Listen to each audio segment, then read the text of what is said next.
Hey guys and girls out there in MIDI Guitar Land, it's Doily coming from Sydney, Australia, and today I want to return after many months away with the part 3 of controlling Helix Native via MIDI. In this particular episode, we're going to look at bidirectional feedback. This is using Gig Performer. It's not all scripted, but some of it's scripted. But the two key points that I'm going to draw your attention today to are presets and snapshots.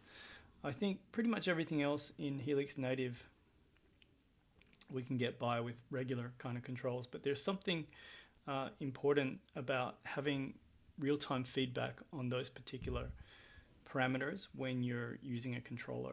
So here's my Liquidfoot Junior Plus controller. I've had it for over a decade. Great controller, bit tricky to get access to the editing software these days, but anyway, it's still usable. So if you have a look at the controller here, as I press the preset buttons, and also on the GUI of Gig Performer 5, you're going to see that the presets are changing.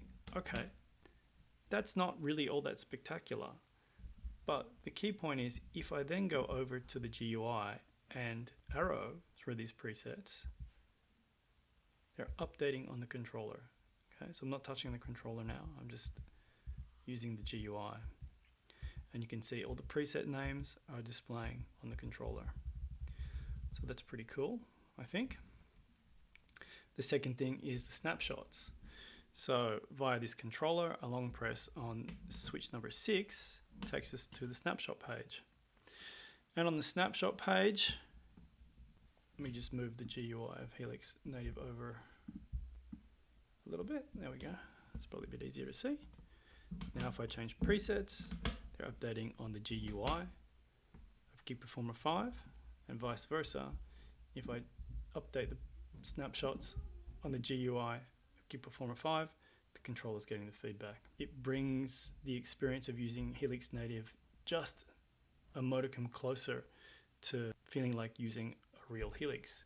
We already know that the audio quality of Helix Native is akin to the hardware devices. So anything we can do to get our controllers to behave a little bit more like a Helix is just bringing us that little bit closer. We do have tap tempo feedback here. So you can see this LED flashing, these LEDs flashing. So how does this all work? Well, the general ethos, I think, of most Gig Performer users is to have a preset per rack space. And if you want to recreate a Helix, well, you're going to have over 1,000 presets you'll have to populate your rack space with, which seems like it's okay on one hand to have that many presets, but by the same token, it's a little bit counterproductive to have to load so many instances of the actual plugin.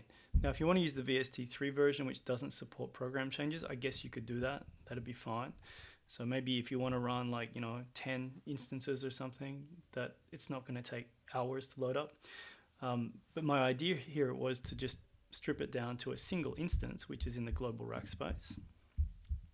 There's Helix Native there. And the way it works is that each rack space sends a command directly to Helix when the rack space changes.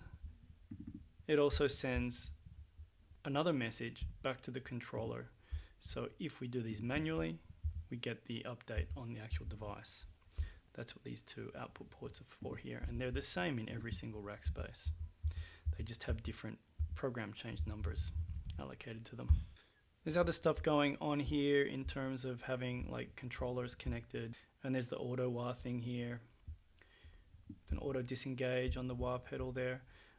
If you want to use that, you actually have to go through and program it into all the presets that you want it on. But anyway, it's not too much of a hassle to do that. No more of a hassle than programming 1,000 presets into your Gig Performer.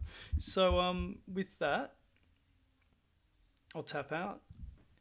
I could go into a deep explanation of how it all works in the scripting, but I'm not sure that everybody's particularly interested in that. So if you are interested in it, let me know and I can maybe make another video to explain how it works. But for now, I think it's enough just to explain this, because I think it's kind of like it's the final step in getting Helix Native and your floor controller to interact with one another.